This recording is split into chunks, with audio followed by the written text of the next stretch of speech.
Goes to Pakistan. As you know, at least 33 people have been killed in a train accident in the Ghotki city of Pakistan.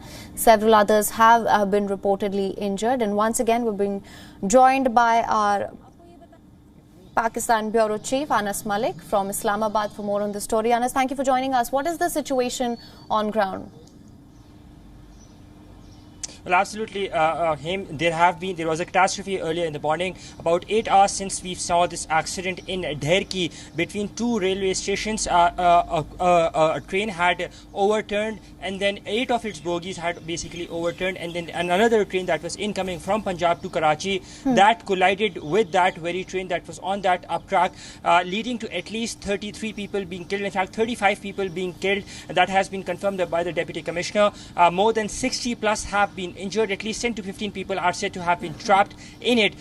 This is a catastrophe by and large, because whenever we see a train being coming to a halt, passengers usually go out on towards the end of the train, or towards the window compartments, or towards the door as well. So therefore, the loss of human lives is much more greater.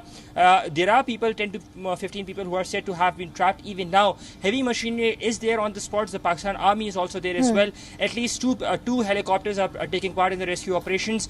People have been shifted to multiple hospitals. There are about 10 to 15 people who are critical as well, and another 10 to 15 people who are there in those very bogies who are still trapped, and heavy machinery, including cutters, are being used to rescue them out of that very place. The Pakistani Prime Minister has taken notice of the incident. The Railway Minister is also currently dashing off to the very venue, and as we speak, the rescue operations are currently ongoing. Yes, Haim. Right. Now the rescue operations are underway, but Anas, like we mentioned, the aging tracks and the signalling system has been neglected for quite a while.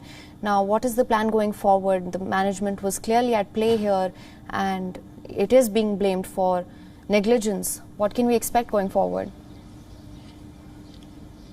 Well, on the aging tracks, that has been a persistent issue. We've seen that at least 2 railway ministers have been changed over the years.